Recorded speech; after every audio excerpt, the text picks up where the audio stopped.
Very good morning to one and all, and warm welcome to our 18th online class. Today's topic is e-filing. Income tax return file ചെയ്യുമ്പോൾ e-filing ചെയ്യുന്നതിന് കൊണ്ടുള്ള benefits എന്തൊക്കെയാണ്, എങ്ങനെയാണ് e-filing ചെയ്യുക, അതുപോലെ തന്നെ e-filing ചെയ്യുന്ന സമയത്ത് ഏതൊക്കെ സെക്ഷൻസ് ആണ് നമ്മൾക്ക് ഗൈഡ് ലൈൻസ് ആയിട്ട് തരുന്നത്, അതോടൊപ്പം തന്നെ എങ്ങനെയൊക്കെയാണ് അതിൻ്റെ പ്രൊസീജിയർ, സ്റ്റെപ്സ്, ഇതിനെക്കുറിച്ചുള്ള ഡീറ്റെയിൽസ് ആണ് ഇന്നത്തെ ക്ലാസ്സിൽ ആദ്യമായിട്ട് ഞാൻ ഡിസ്കസ് ചെയ്യാനായിട്ട് ഉദ്ദേശിക്കുന്നത്. അപ്പോൾ നമ്മൾ കഴിഞ്ഞ ക്ലാസ്സിൽ പഠിച്ചിട്ടുള്ള ടാക്സ് ഡിഡക്റ്റഡ് അറ്റ് സോഴ്സ് എന്ന് പറയുന്നതിൻ്റെ റിട്ടേൺ ഫയൽ ചെയ്യുന്നതിനെ കുറിച്ചിട്ടാണ് ഇവിടെ പറയുന്നത്.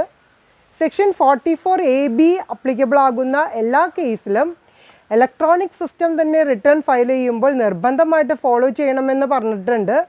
അതുപോലെ തന്നെ ഇപ്പോൾ COVID-19 ആയതുകൊണ്ട് ഇൻകം ടാക്സ് ഓഫീസിൽ പോയിട്ട് നമുക്ക് റിട്ടേൺ ഫയൽ ചെയ്യാനായിട്ട് ബുദ്ധിമുട്ടാണ്. അതുകൊണ്ട് തന്നെ ഇപ്പോൾ കോമൺ ആയിട്ട് പോപ്പുലറായിട്ട് എല്ലാ SSCസും എങ്ങനെയാണ് ഫോളോ ചെയ്യുന്നത്, ഇലക്ട്രോണിക് സിസ്റ്റം തന്നെയാണ് റിട്ടേൺ ഫയൽ ചെയ്യാനായിട്ട് ഉപയോഗിക്കുന്ന സോഴ്സ് എന്ന് പറയുന്നത്. അതുകൊണ്ട് തന്നെ e-filing ഓഫ് റിട്ടേൺ എന്ന് പറയുന്നത് നമുക്ക് ഡീറ്റെയിൽ ആയിട്ട് തന്നെ പഠിക്കേണ്ടതാണ്. അതിനെക്കുറിച്ചുള്ള ഒരു അറിവ് നമ്മൾ സമ്പാദിച്ചിരിക്കണം. So where the deductor is an office of government or the principal officer of a company or a person required to get accounts audited under section 44AB or the number of deductees for any quarter of the financial year are 20 or more, the deductor shall furnish the statement electronically under the digital signature. അപ്പോൾ ആരൊക്കെയാണ് നിർബന്ധമായിട്ട് electronic return of filing എന്ന് പറയുന്നത് follow ചെയ്യേണ്ടത്? Section 44AB പ്രകാരമോ അതല്ലെങ്കിൽ quarterly return file ചെയ്യുന്ന സമയത്ത് 20ൽ കൂടുതലായിട്ട് ഡിഡക്റ്റീസ് ഉണ്ട് എന്നുണ്ടെങ്കിൽ നിർബന്ധമായിട്ട് ഇലക്ട്രോണിക് സിസ്റ്റം തന്നെ റിട്ടേൺ ഓഫ് ഫയലിങ്ങിന് വേണ്ടിയിട്ട് ഉപയോഗിക്കണം. അതോടൊപ്പം തന്നെ സെക്ഷൻ 44ABയിൽ പറയുന്നത് ഗവൺമെൻറ് ഓഫീസോ അല്ലെങ്കിൽ പ്രിൻസിപ്പൽ ഓഫീസറോ അതും അല്ലെങ്കിൽ ഏതെങ്കിലും ഒരു കമ്പനി എന്ന് പറയുന്നത് അല്ലെങ്കിൽ ഏതെങ്കിലും ഒരു ഇൻഡിവിജ്വൽ എന്ന് പറയുന്നത് അവരുടെ അക്കൗണ്ട്സ് ഓഡിറ്റ് ചെയ്തിട്ടുള്ളതാണെങ്കിൽ ആ ഫേമുകൾ അല്ലെങ്കിൽ ആ ഇൻഡിവിജ്വൽ SSCs നിർബന്ധമായിട്ട് ഇലക്ട്രോണിക് റിട്ടേൺ ഓഫ് ഫയലിംഗ് തന്നെ ഫോളോ ചെയ്യണമെന്നുള്ളതാണ് ഇവിടെ പറയുന്നത്.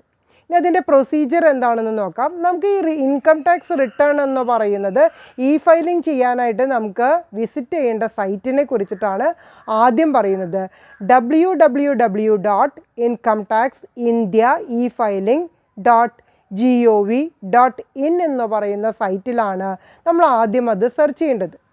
അപ്പോൾ സൈറ്റിൻ്റെ പേരെല്ലാവർക്കും കിട്ടിയില്ലേ? www.incometaxindiaefiling.gov.in. നിങ്ങളുടെ ടെക്സ്റ്റ് ബുക്കിലില്ല, അതുകൊണ്ട് ഈ സൈറ്റിൻ്റെ പേരെല്ലാവരും ഒന്ന് നോട്ട് ചെയ്ത് വയ്ക്കാം.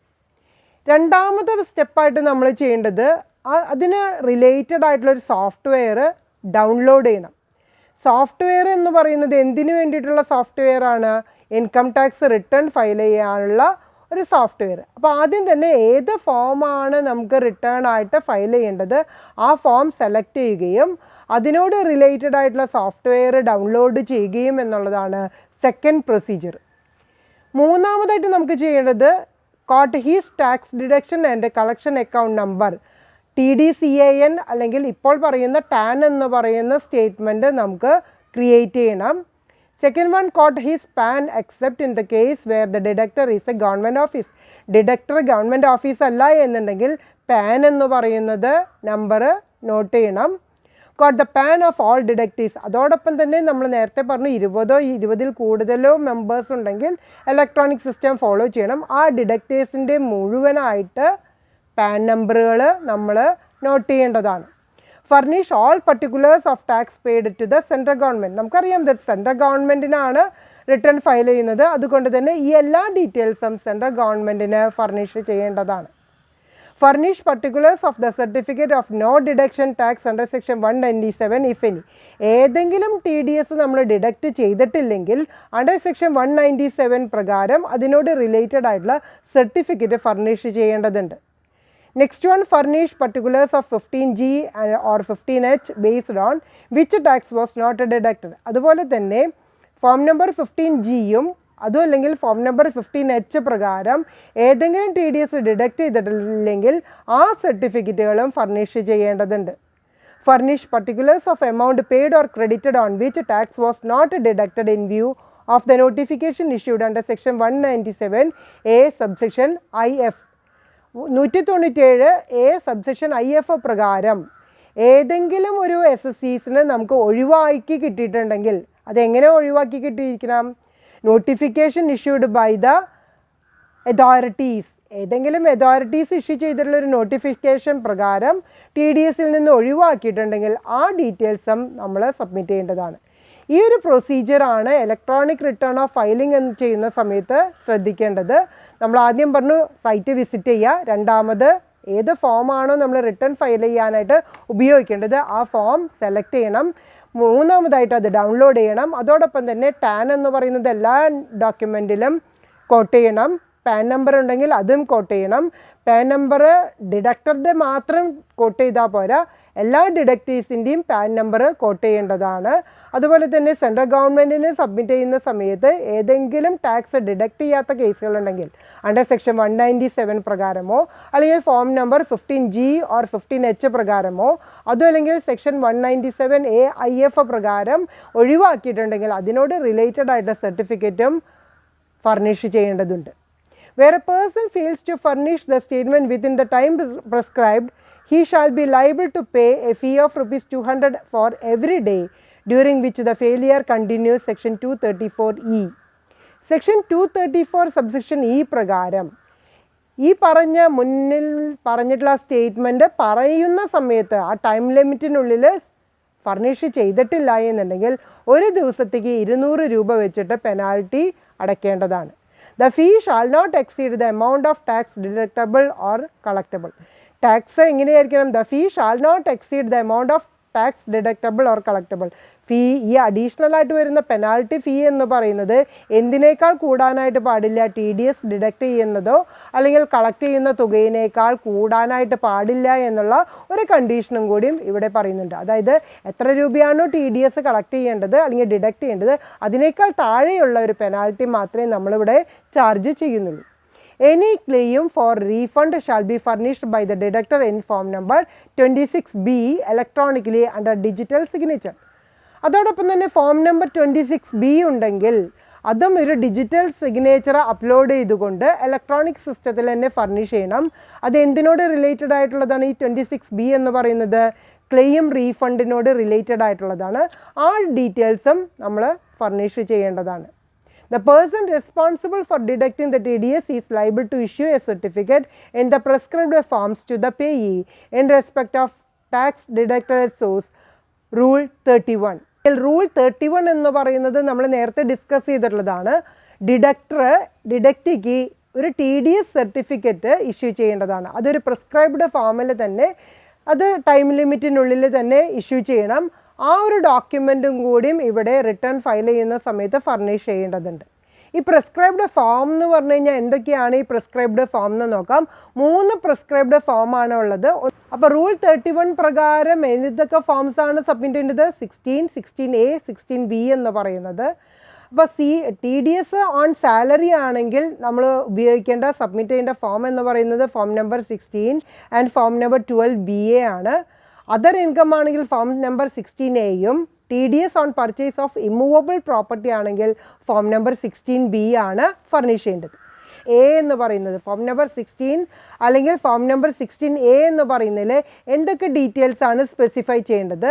Valid PAN of the deductee, valid TAN of the deductor, book identification number where deposit of TDS is without production of challan in the case of government office, Challan identification number in the case of payment through bank, receipt number of the relevant quarterly statement of TDS, receipt number of the relevant quarterly statement in case TDS from salaries.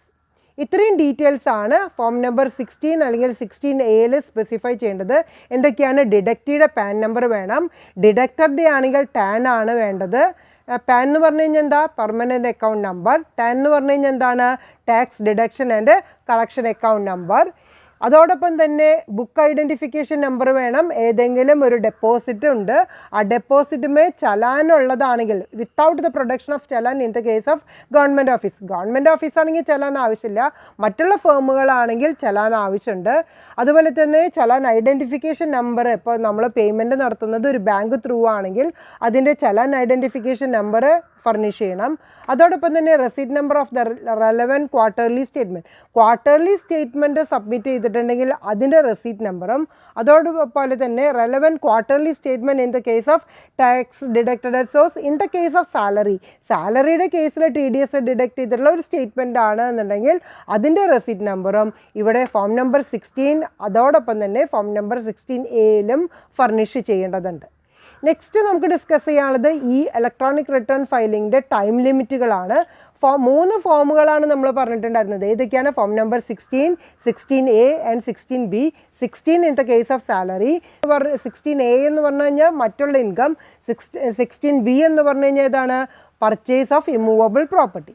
അപ്പോൾ form number 16 ആണെങ്കിൽ അതിൻ്റെ time issue ചെയ്യേണ്ടത് issued annually by 15th June of the following financial year. ഓരോ financial ഇയറിൻ്റെയും 15th June form number 16 furnish ചെയ്യേണ്ടത്. അതേസമയം form number 16A ആണെങ്കിൽ quarterly ആണ്. ഇത് ഇഷ്യൂ ഓഫ് സർട്ടിഫിക്കറ്റിൻ്റെ കേസാണ് ഇവിടെ ഡിസ്കസ് ചെയ്യുന്നത്. അതിൽ ക്വാർട്ടർലി എൻഡിങ് 30th June ആണെങ്കിൽ 15th August, quarterly ending 30th September ആണെങ്കിൽ 15th November, quarterly ending 31st December ആണെങ്കിൽ 15th February, quarter ending 31st March ആണെങ്കിൽ 15th June. ഇതാണ് സ്പെസിഫിക് ആയിട്ടുള്ള form number 16A certificate issue ചെയ്യേണ്ട ഡേറ്റുകൾ. അതേസമയം ഫോം നമ്പർ 16B ആണെങ്കിൽ issued monthly within 15 days from the due date for furnishing the statement in form number 26QB.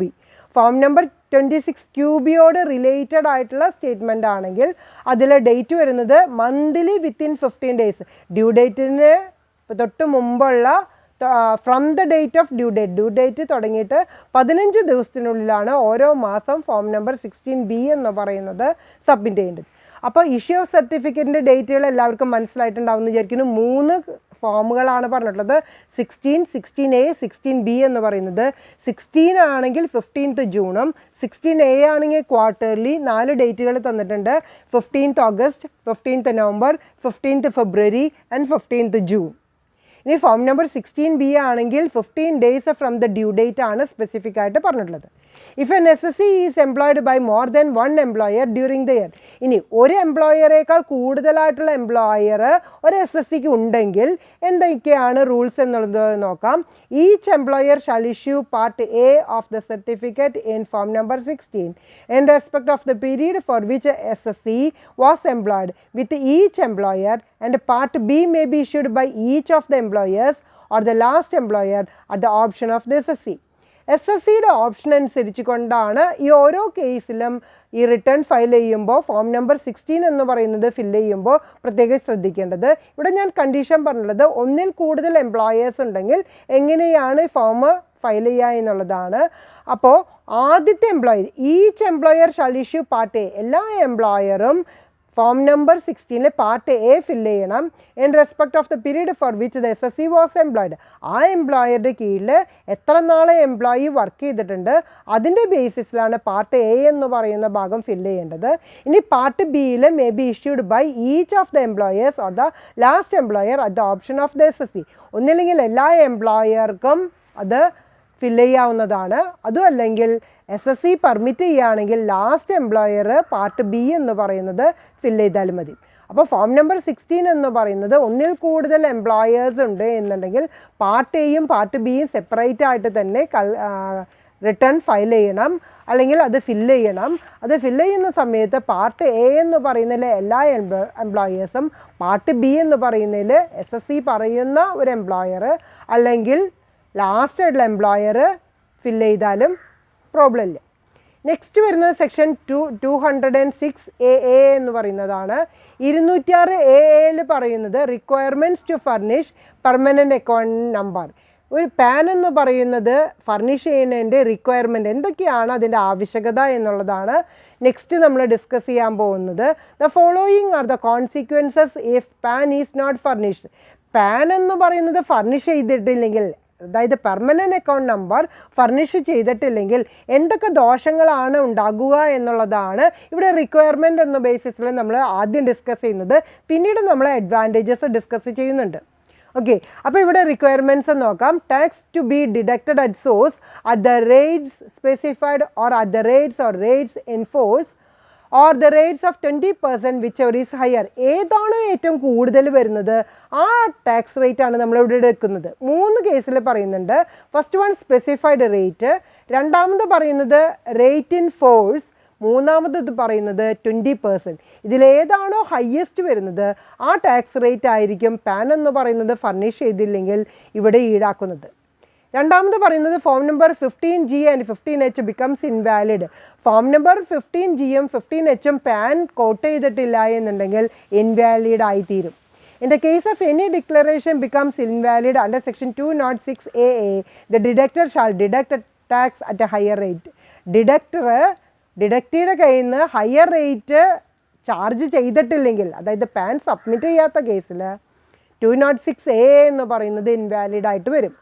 Application made under section 197 for allowing lower rate or nil rate becomes invalid. അതുപോലെ തന്നെ ഒരു special application പ്രകാരം notification ലഭിക്കുകയാണ് lower റേറ്റിനോ അല്ലെങ്കിൽ നിൽ റേറ്റിനുള്ള ഒരു application അല്ലെങ്കിൽ ഒരു സർട്ടിഫിക്കറ്റ് ലഭിച്ചിട്ടുണ്ട് അക്കോർഡിംഗ് ടു സെക്ഷൻ 197. അത് പാൻ എന്ന് പറയുന്നത് ഫർണിഷ് ചെയ്തിട്ടില്ലെങ്കിൽ എന്തുണ്ടാവും? 197 എന്ന് പറയുന്നത് ഇൻവാലിഡ് ആയിട്ട് വരും. PAN to be quoted in all correspondence, bills, vouchers and other documents. PAN number എവിടെയൊക്കെ നോട്ട് ചെയ്തിരിക്കണം? എല്ലാ കറസ്പോണ്ടൻസ് ലെറ്റേഴ്സിലും, അതുപോലെ തന്നെ ബില്ല്, വൗച്ചർ, അതർ ഡോക്യുമെൻറ്റ്. ഏതൊക്കെ ഡോക്യുമെൻറ്റ്സ് ഇൻകം ടാക്സ് അതോറിറ്റിയിൽ സബ്മിറ്റ് ചെയ്യുന്നുണ്ട് ആ എല്ലാ ഡോക്യുമെൻറ്റ്സിലും പാൻ നമ്പർ നോട്ട് ചെയ്യേണ്ടതാണ്. If PAN provided is invalid or does not belonging to the deductee, it shall be deemed that the deductee has failed to furnish PAN. ഇനി കൊടുത്തിട്ടുള്ള pan എന്ന് പറയുന്നത് ഇൻവാലിഡ് ആണെങ്കിലോ അല്ലെങ്കിൽ അത് ഡിഡക്റ്റീഡ് അല്ല എന്നുണ്ടെങ്കിൽ ആ കൊടുത്തിട്ടുള്ള പാൻ എന്ന് പറയുന്നത് ഇൻവാലിഡ് ആയിട്ട് വരും. Deem to be deductive has fail to furnish, അങ്ങനെ ആയിട്ടാണ്, അതായത് ഡീംഡ് ആയിട്ടാണ് ഇൻകം ടാക്സ് അതോറിറ്റി അത് കണക്കിലെടുക്കുന്നത്. അങ്ങനെ ആകുമ്പോൾ 206A എന്ന് പറയുന്നതിൽ വരുന്ന ഇൻവാലിഡ് ആയിട്ടുള്ള എല്ലാ പണിഷ്മെൻറ്റും അല്ലെങ്കിൽ പെനാൽറ്റീസും അയാൾ ബെയർ ചെയ്യേണ്ടതായിട്ട് വരും. നെക്സ്റ്റ് നമ്മൾ ഡിസ്കസ് ചെയ്യാൻ പോകുന്നത് need of form number 15G. നമ്മൾ പറഞ്ഞു 15G എന്ന് പറയുന്നത് നമുക്ക് എക്സംഷൻ കിട്ടുന്ന കേസാണ്. അതുപോലെ തന്നെ 15H എന്ന് പറയുന്നതും പാൻ നമ്പർ നോട്ട് ചെയ്തിട്ടില്ല എന്നുണ്ടെങ്കിൽ 15Gയും 15H എന്ന് പറയുന്നത് ഇൻവാലിഡ് ആകുമെന്ന് പറഞ്ഞു. ഇവിടെ നമ്മൾ പറയേണ്ടത് 15G എന്ന് പറയുന്നതിൻ്റെ റിക്വയർമെൻറ്റ് എന്താണ് അതിൻ്റെ ഇമ്പോർട്ടൻസ് എന്നുള്ളതാണ്. A person other than a company or firm may furnish a declaration in writing in duplicate in form number 15G to the payer of income for non-deduction of TDS provided the following conditions are satisfied. TDS deduct ചെയ്യണ്ട എന്ന് പറഞ്ഞ് SSC ആരാണോ ആ income കൊടുക്കുന്നത് അവർക്ക് submit ചെയ്യുമ്പോൾ deduction കിട്ടുന്ന ഒരു ഫോമാണ് ഫോം നമ്പർ 15G എന്ന് പറയുന്നത്. അതെങ്ങനെയുള്ള ആൾക്കാരാണ് കൊടുക്കേണ്ടത്? A person other than a company or firm. കമ്പനിയോ ഫേമോ അല്ലാത്ത എല്ലാ ഇൻഡിവിജ്വൽ SSCസും ഇത് ആരാണോ ഇൻകം കൊടുക്കുന്നത് അവർക്ക് സബ്മിറ്റ് ചെയ്യേണ്ടതാണ്. അതെങ്ങനെ കൊടുക്കണം? ഡ്യൂപ്ലിക്കേറ്റ് ആയിട്ട് ഇൻ റൈറ്റിങ്ങിൽ തന്നെ കൊടുക്കണം എന്നുള്ളതാണ് പറയുന്നത്. അത് സാറ്റിസ്ഫൈ ചെയ്യുന്ന ചില കണ്ടീഷൻസ് ആണ് ഇനി നമ്മൾ ഡിസ്കസ് ചെയ്യാൻ പോകുന്നത്. First one, tax on his total income is നിൽ. അദ്ദേഹത്തിൻ്റെ ടോട്ടൽ ഇൻകം എന്ന് പറയുന്നത് നില്ലായിരിക്കണം. Income from the following 7 sources will not exceed the maximum amount which is not chargeable to income tax. നമ്മൾ അതിൻ്റെ സ്ലാബ് പഠിച്ചിട്ടുണ്ടായിരുന്നു. ആ സ്ലാബിൽ വരുന്ന പ്രകാരമുള്ളത്, അതായത് ഒരു ഓർഡിനറി പേഴ്സൺ ആണെങ്കിൽ 2,50,000, സീനിയർ സിറ്റിസൺ ആണെങ്കിൽ 3 ലക്ഷം, സൂപ്പർ സീനിയർ ആണെന്നുണ്ടെങ്കിൽ 5 ലക്ഷം. അതാണ് നമ്മുടെ സ്ലാബിൽ വരുന്ന ഇൻകം ടാക്സ് ലിമിറ്റ് എന്ന് പറയുന്നത്. ആ മാക്സിമം ഇൻകം ഇല്ലാത്ത അതോറിറ്റീസ് ആണ് എന്നുണ്ടെങ്കിൽ അല്ലെങ്കിൽ ഇൻഡിവിജ്വൽസ് ആണെങ്കിൽ നമുക്ക് ഈ ഫോം നമ്പർ 15G എന്ന് പറയുന്നത് അപ്ലിക്കബിൾ ആണ്. അവിടെ വരുന്ന കേസുകൾ പറയുന്നത് payment from accumulated balance of RPF. ഏതൊക്കെ ഇൻകമാണ് ഇവിടെ പറയുന്നത്? 7 ഇൻകമാണ് പറഞ്ഞിട്ടുള്ളത്. Payment from accumulated balance of RPFൽ നിന്നുള്ളൊരു പേയ്മെൻറ്റോ അല്ലെങ്കിൽ പേയ്മെൻറ്റ് ഓഫ് റെൻറ്റോ ഇൻഷുറൻസ് പ്രീമിയമോ അതോ അല്ലെങ്കിൽ ഇൻഷുറൻസ് പോളിസി റിലേറ്റഡ് ആയിട്ടുള്ള എനി ഇൻകമോ, payment under NSC, interest on securities, interest other than interest on securities.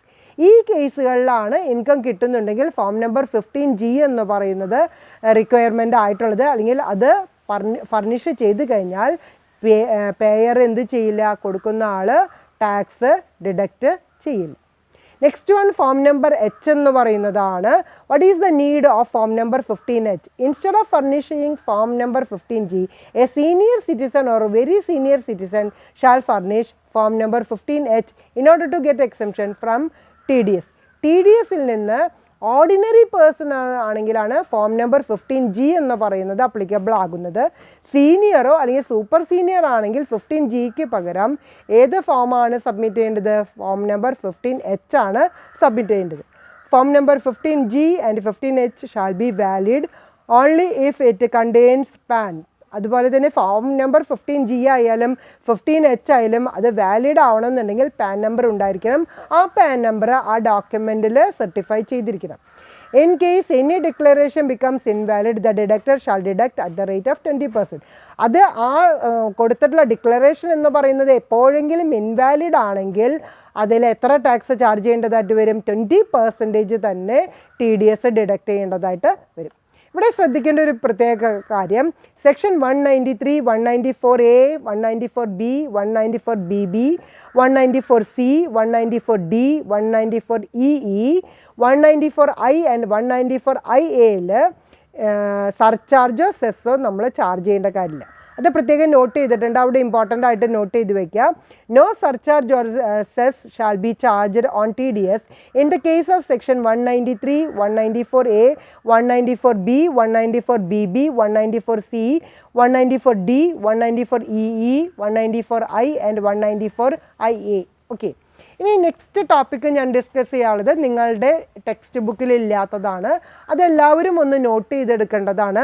What are the advantages of filing of return filing ചെയ്യുന്നത് ആണെങ്കിൽ ഓരോ SSCസിനും എന്ത് ബെനിഫിറ്റാണ് ഉണ്ടാകുന്നത്? എന്തുകൊണ്ടാണ് കമ്പൽസറി ആയിട്ട് സെക്ഷൻ 44AB ഫോളോ ചെയ്യുന്നവർ ഇലക്ട്രോണിക്കൽ സിസ്റ്റം ഫോളോ ചെയ്യണമെന്ന് നിർബന്ധമായിട്ട് ഇൻകം ടാക്സ് അതോറിറ്റി പറയാനുള്ള കാരണം? അതിന് സർട്ടൻ അഡ്വാൻറ്റേജസ് ഓരോ SSCസിനും കിട്ടുന്നുണ്ട്. ആ അഡ്വാൻറ്റേജസ് ഏതൊക്കെയാണെന്ന് ഞാൻ പറയാം. നിങ്ങളെല്ലാവരും നിങ്ങളുടെ നോട്ട്ബുക്കിൽ നോട്ട് ചെയ്ത് വെക്കേണ്ടതാണ്. First one, convenient and secure online transaction. Online transaction ആകുമ്പോൾ അതിൻ്റേതായ ഒരു കൺവീനിയൻസ് ഉണ്ട്, അതോടൊപ്പം തന്നെ സെക്യൂരിറ്റി ഉണ്ട്. അവൈലബിൾ എനി ടൈം എനിവെയർ, എവിടെ ഇരുന്ന് കൊണ്ട് വേണമെങ്കിലും നമുക്ക് റിട്ടേൺ ഫയൽ ചെയ്യാനായിട്ട് സാധിക്കും. ഹയർ ഡാറ്റ ആക്യുറസി, കറക്റ്റായിട്ട് തന്നെ ഡാറ്റാസ് എൻട്രി ചെയ്യാനായിട്ട് സാധിക്കും. അവിടെ ഡാറ്റാസ് എന്ന് പറയുന്നത് എങ്ങനെയായിരിക്കും? ആക്യുറസി ആയിരിക്കും. Faster processing of returns and quicker refund, easy ആയിട്ട് പ്രോസസ്സ് ചെയ്യാനും അതുപോലെ തന്നെ റീഫണ്ട് ഈസി ആയിട്ട് കൊടുക്കാനുമുള്ള സാധ്യതകൾ ഇലക്ട്രോണിക് ഫയലിങ്ങിൽ ഉണ്ട്. Filing of return is paperless. Advantages ആയിട്ടുള്ള ഒരു കാര്യം പേപ്പർലെസ് ആണ്. പേപ്പർ എന്ന് പറയുന്നത് നമുക്ക് വളരെയധികം ബുദ്ധിമുട്ടുണ്ടാക്കുന്ന കാര്യങ്ങളാണ്. എൻവയൺമെൻറ്റിൽ മരങ്ങൾ മുറിക്കുന്നത് കൊണ്ട്, മരങ്ങളിൽ നിന്നാണ് പേപ്പർ ഉണ്ടാക്കുന്നത്, മരങ്ങൾ മുറിക്കുന്നത് കൊണ്ട് എൻവയൺമെൻറ്റിലും അതുപോലെ തന്നെ നമുക്ക് അന്തരീക്ഷത്തിലുള്ള ഹ്യൂമിഡിറ്റി കൺട്രോൾ ചെയ്യാനായിട്ട് ബുദ്ധിമുട്ടുണ്ട്. സോ പേപ്പർലെസ് ആയതുകൊണ്ട് നമുക്ക് എന്ത് സേവ് ചെയ്യാൻ സാധിക്കും? ട്രീസും അതുപോലെ തന്നെ എൻവയൺമെൻറ്റിനെയും സംരക്ഷിക്കാനായിട്ട് സാധിക്കും എന്നുള്ളതാണ് നമ്മളുടെ ഫയലിംഗ് സിസ്റ്റം കൊണ്ട് നമുക്ക് കിട്ടുന്ന ഒരു ബെനിഫിറ്റ്. അപ്പോൾ അത് നിങ്ങളുടെ ടെക്സ്റ്റിൽ ഇല്ല എന്ന് ഞാൻ നേരത്തെ പറഞ്ഞു. എല്ലാ കുട്ടികളും നോട്ട് ചെയ്തിട്ടുണ്ടാവും എന്ന് വിചാരിക്കുന്നു. അത് നിർബന്ധമായിട്ട് എഴുതിയെടുക്കേണ്ടതാണ്. അതായത് നമുക്ക് പരീക്ഷയ്ക്ക് വരാവുന്ന ഒരു ചോദ്യമാണ് ഇലക്ട്രോണിക് റിട്ടേൺ ഓഫ് ഫയലിംഗ് എന്ന് പറയുന്നത്. അപ്പോൾ അഡ്വാൻറ്റേജസും കൂടി നിങ്ങൾക്ക് എഴുതാവുന്നതേ ഉള്ളൂ. കഴിഞ്ഞ ക്ലാസ്സിൽ ഞാൻ പറഞ്ഞിട്ടുണ്ടായിരുന്നു, നമ്മൾ TDS എന്ന് പറയുന്നത് ഡിഡക്ഷൻ ഏരിയയിൽ നിന്നുകൊണ്ടാണ് വളരെയധികം സെക്ഷൻസ് 192 തുടങ്ങിയിട്ട് ഡിസ്കസ് ചെയ്തിട്ടുണ്ടായിരുന്നത്. അതിൻ്റെ ഒരു സ്ലാബായിട്ട് അല്ലെങ്കിൽ ഒരു ഡയഗ്രാമായിട്ട് നിങ്ങളുടെ ടെക്സ്റ്റ് ബുക്കിൽ പേജ് നമ്പർ 165 ഉണ്ട് എന്ന് ഞാൻ പറഞ്ഞിട്ടുണ്ടായിരുന്നു. അതോടൊപ്പം ചേർന്നുകൊണ്ട് ഞാനൊരു കാര്യം കൂടി പറയുകയാണ്. അതായത് 13/5/2020 വരെയാണ് ആ ടെക്സ്റ്റ് ബുക്കിലുള്ള റേറ്റുകൾ നിലനിൽക്കുന്നുള്ളൂ. 14/5/2020 ശേഷം അതിൽ ചെറിയ ചെറിയ മാറ്റങ്ങൾ വന്നിട്ടുണ്ട്. അപ്പോൾ നിങ്ങൾക്ക് ആസ് ഇറ്റ് ഈസ് 13/5/2020 എന്ന് പറയുമ്പോൾ അത് ഈ ടെക്സ്റ്റ് ബുക്കിലുള്ള റേറ്റ്സ് തന്നെയാണ് നിങ്ങൾക്ക് അപ്ലിക്കബിൾ ആകുന്നത് എന്നുണ്ടെങ്കിലും നമ്മളിത് പഠിക്കുമ്പോൾ നമുക്ക് പുതിയ വന്നിട്ടുള്ള മാറ്റങ്ങൾ കൂടി മനസ്സിലാക്കേണ്ടതുണ്ട്. അതുകൊണ്ട് തന്നെ നിങ്ങളുടെ ടെക്സ്റ്റ് ബുക്കിൽ അതൊന്ന് നോട്ട് ചെയ്യുക.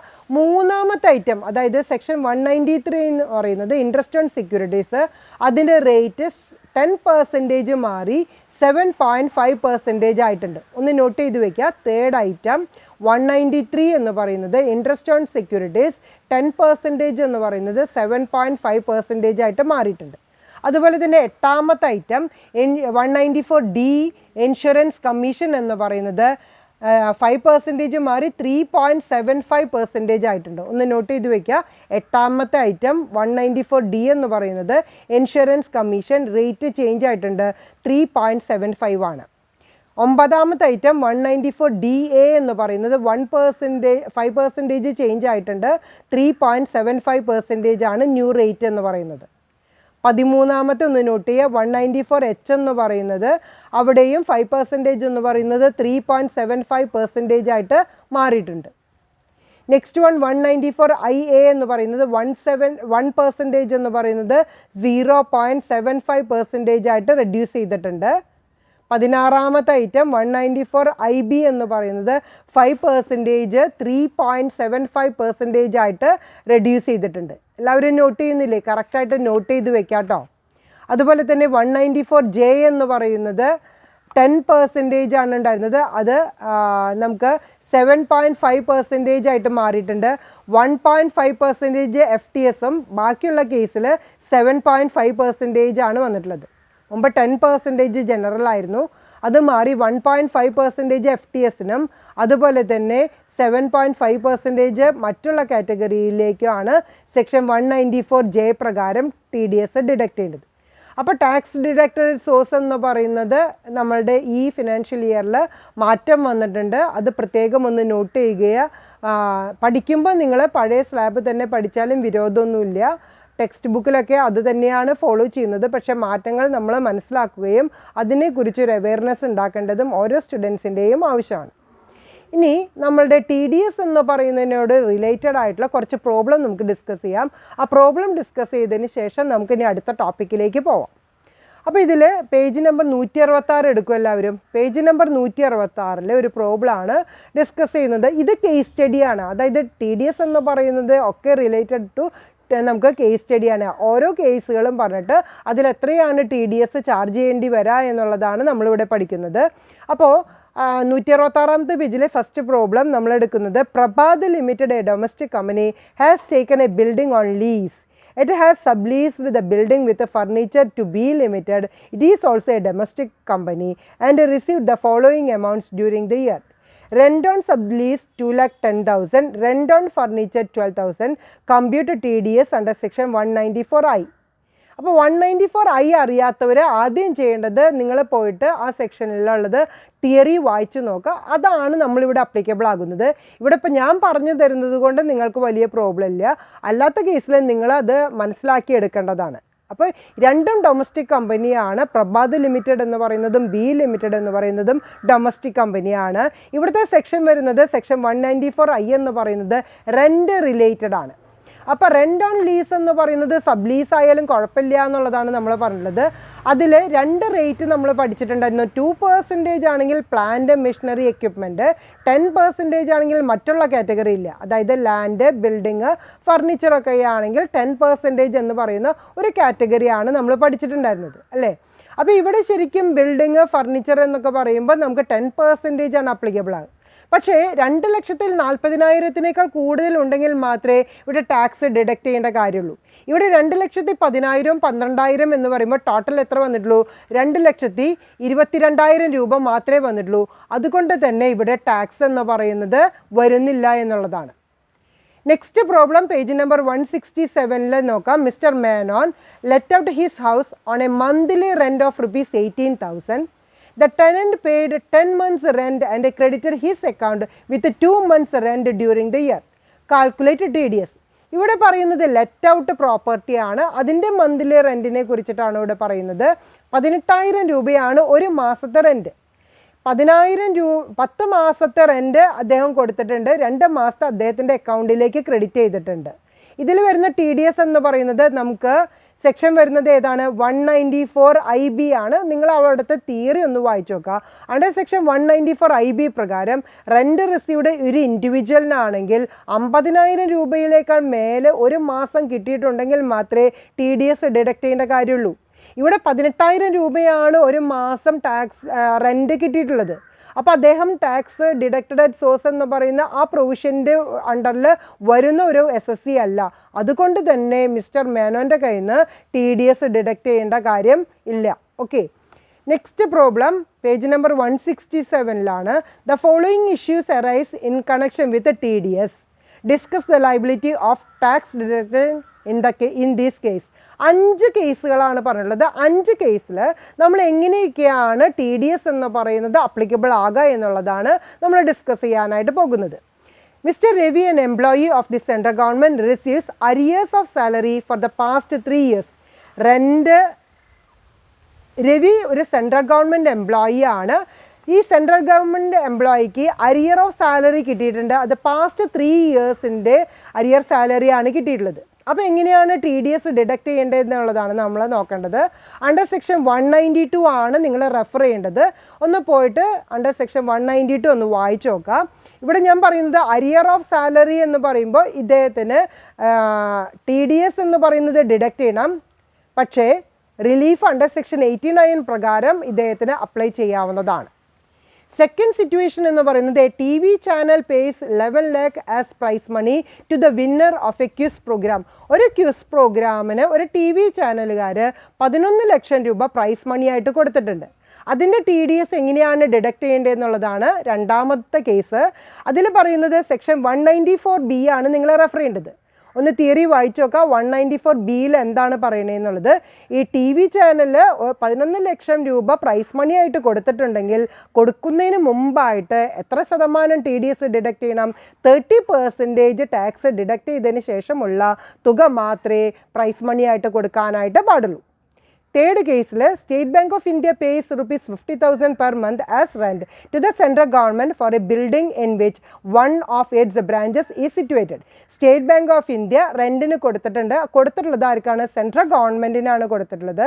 റെൻറ്റ് എത്ര രൂപ കിട്ടിയിട്ടുണ്ട്? 50,000 രൂപ ഒരു മാസത്തേക്കാണ് കിട്ടിയിട്ടുള്ളത്. നിങ്ങൾ റെഫർ ചെയ്യേണ്ട സെക്ഷൻ 196 ആണ്. അക്കോർഡിംഗ് ടു സെക്ഷൻ 196 എന്താണ് പറയുന്നത്? Where the pay is government. Pay എന്ന് പറയുന്നത് ആരാണ്?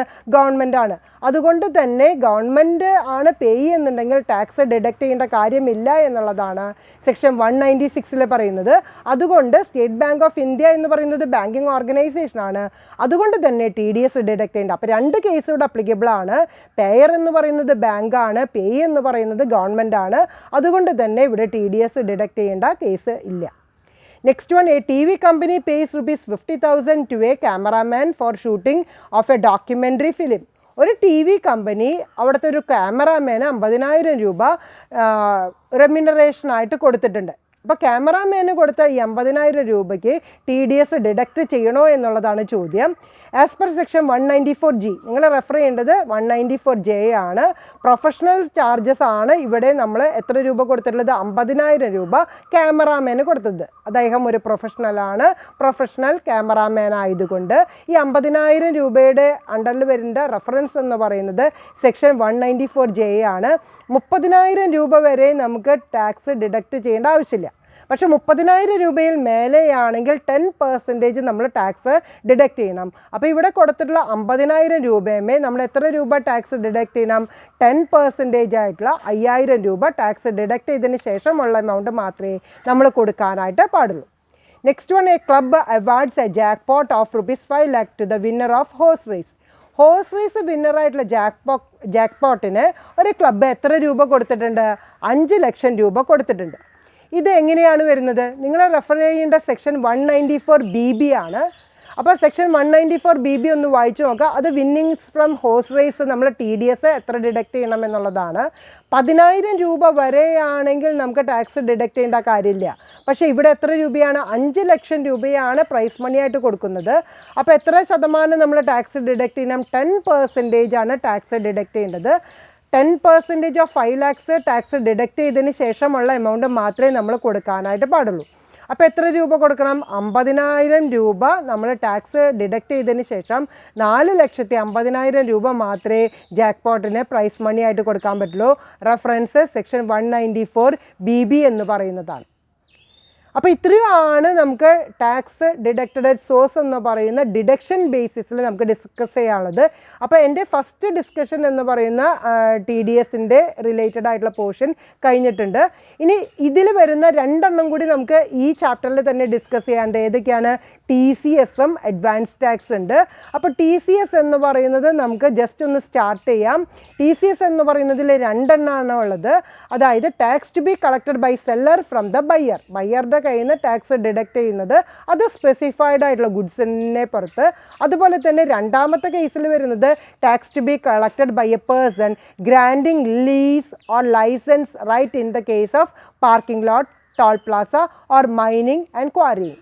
ഇത്രയും കേസിലുള്ളതാണ് 2 സെക്ഷനായിട്ട് പറയുന്നത്. അപ്പോൾ സ്പെസിഫൈഡ് ഗുഡ്സിൻ്റെ റേറ്റ് എന്ന് പറയുന്നത് സെല്ലർ ബയ്യറുടെ കയ്യിൽ നിന്ന് ഡിഡക്റ്റ് ചെയ്യേണ്ടത് alcoholic liquor for human consumption ആണെങ്കിൽ 1%, ടെൻഡു ലീവ്സ് അതായത് ബീഡി തെറുക്കുന്ന ഇലകളാണെങ്കിൽ 5%, timber obtained under a forest lease ആണെങ്കിൽ 2.5%, timber obtained by way of mode or other than under forest lease, forest lease അല്ലാതെയുള്ള ടിമ്പർ ആണെങ്കിൽ 2.5%, any other forest produce other than timber and tendu leaves, ടിമ്പറോ tendu leaves അല്ലാത്ത forest products ആണെങ്കിൽ 2.5%, scrap എന്ന് പറയുന്നത് because of breakage, cutting up etcetera ആണെങ്കിൽ 1%, minerals ആണെങ്കിൽ അത് കോള്, ലിഗ്നൈറ്റ്, അയണോർ അതായത് കൽക്കരി റിലേറ്റഡ് ആയിട്ട് അല്ലെങ്കിൽ ഇരുമ്പയിര് റിലേറ്റഡ് ആണെങ്കിൽ 1%. നേരത്തെ പറഞ്ഞ പോലെ തന്നെ ഈ റേറ്റ് 14/5/2020 വരെയാണ്, 13/5/2020 വരെയാണ്. 14/5/2020 മുതൽ മാറ്റം വന്നിട്ടുണ്ട്. അതായത് 10 ലീവ്സ് ആണെങ്കിൽ 3.75%. അത് നിങ്ങളുടെ ടെക്സ്റ്റ് ബുക്കിൽ ഒന്ന് നോട്ട് ചെയ്യാം. 10 ലീവ്സിൻ്റെ റേറ്റ് ചേഞ്ച് വന്നിട്ടുണ്ട്. 3.75% ആണ് 14/5/2020 മുതൽ. Timber obtained under a forest lease എന്ന് പറയുന്നത് 2.5%, 1.88 ആയിട്ട് കുറച്ചിട്ടുണ്ട്. അതുപോലെ തന്നെ timber obtained by any mode other than under a forest ലീസും 2.5% എന്ന് പറയുന്നത് 1.88 ആയിട്ട് 14/5/2020 മുതൽ റെഡ്യൂസ് ചെയ്തിട്ടുണ്ട്. Any other forest products other than timber and tendu ലീവ്സും 1.88% ആണ് പുതിയ റേറ്റ്. സ്ക്രാപ്പ് 1% എന്ന് പറയുന്നത് 0.75% ആയിട്ട് റെഡ്യൂസ് ചെയ്തിട്ടുണ്ട്. മിനറൽസ് 1% എന്ന് പറയുന്നത് 0.75% ആയിട്ട് റെഡ്യൂസ് ചെയ്തിട്ടുണ്ട്. അപ്പോൾ ഈ മാറ്റങ്ങൾ വന്നിട്ടുള്ളത് നിങ്ങളൊന്ന് നോട്ട് ചെയ്യാനായിട്ട് നോക്കാം. So if the buyer who is a resident in India furnishes a declaration in writing in duplicate in form number 27C to the person responsible for collecting tax to the effect that the goods referred above are to be utilized for the purpose of manufacturing, processing or producing articles or things for the purpose of generation of power and not for trading purpose, no tax shall be collected under section 206CIA. ഇവിടെ പറയുന്നത് buyer എന്ന് പറയുന്നത് ആരായിരിക്കണം? Indian resident ആയിരിക്കണം. അതോടൊപ്പം തന്നെ അദ്ദേഹം ഇതിന് related ആയിട്ടുള്ള ഡിക്ലറേഷൻ ഫർണിഷ് ചെയ്തിരിക്കണം. അതെങ്ങനെ ഫർണിഷ് ചെയ്തിരിക്കണം? ഫോം നമ്പർ 27C പ്രകാരം ഇൻ റൈറ്റിംഗ് തന്നെ ഡിക്ലറേഷൻ കൊടുത്തിരിക്കണം. അത് എങ്ങനെയൊക്കെയുള്ള കേസിലാണ്? The goods referred to the above, നേരത്തെ പറഞ്ഞുള്ള ഗുഡ്സിനോട് റിലേറ്റഡ് ആണെങ്കിലാണ് ഒരു ഡിക്ലറേഷൻ കൊടുക്കേണ്ടത്. To be utilized for the purpose of, എന്തിനൊക്കെ വേണ്ടി ഉപയോഗിക്കുന്നതായിരിക്കണം? മാനുഫാക്ചറിങ്ങിനോ പ്രോസസ്സിങ്ങിനോ അല്ലെങ്കിൽ പ്രൊഡക്ഷൻ ആർട്ടിക്കിൾസിന് വേണ്ടി ഉപയോഗിക്കുന്നതായിരിക്കണം. പക്ഷേ 206CIA വരുന്ന ഐറ്റംസ് ആണെങ്കിൽ നമുക്ക് ടാക്സ് ഡിഡക്റ്റ് ചെയ്യേണ്ട ആവശ്യമില്ല. A copy of such a declaration shall be delivered by the person responsible for collecting tax to the principal chief commissioner or to the principal commissioner or commissioner on or before the 7th day of the next month following the month in which the declaration is furnished to him. ഒരു copy ആർക്ക് കൊടുത്തിരിക്കണം? നേരത്തെ പറഞ്ഞ principal commissioner അല്ലെങ്കിൽ അതുപോലെയുള്ള commissioner ഓഫീസേഴ്സിന് എന്ന് കൊടുത്തിരിക്കണം? അടുത്ത മാസം 7ാം തീയതിക്ക് മുമ്പായിട്ട് നമ്മൾ കൊടുത്തിരിക്കണം എന്നുള്ളതാണ് പറയുന്നത്. With effect from 1/6/2016, every seller of motor vehicle of the value exceeding rupees 10 lakh shall collect from the buyer 1% of the sales price as income tax at the time of receipt of the amount under section CIF. 206 CIF പ്രകാരം 1/6/2016 മുതൽ ഏതെങ്കിലും ഒരു seller ഒരു motor വെഹിക്കിളാണ് വിറ്റിട്ടുള്ളത് എന്നുണ്ടെങ്കിൽ അവർക്ക് കിട്ടിയിരിക്കുന്ന consideration എന്ന് പറയുന്നത് 10 ലക്ഷത്തിൽ മേലെയാണെങ്കിൽ 1% TDS ഡിഡക്റ്റ് ചെയ്തിരിക്കണം. The following class of buyers such as the central government, state government or a high commission, legation, commission, consulate and trade representation of a foreign state, local authority and a public sector company are exempted from the above provision. അതേസമയം നേരത്തെ നമ്മൾ പറഞ്ഞിട്ടുള്ള 206 CIF എന്ന് പറയുന്ന ആ condition ആർക്കൊക്കെയാണ് ബാധകമല്ലാത്തത്? Central government ആയിരിക്കാം, state government, high commission, legation, commission, consulate, trade representation of foreign state, local authority, public sector company, ഇവർക്കൊക്കെ ഇത് ബാധകമല്ല. ഇനി നേരത്തെ പറഞ്ഞിട്ടുള്ള സെല്ലർ എന്ന് പറയുന്നത് കൊണ്ട് എന്താണ് മീൻ ചെയ്യുന്നത്?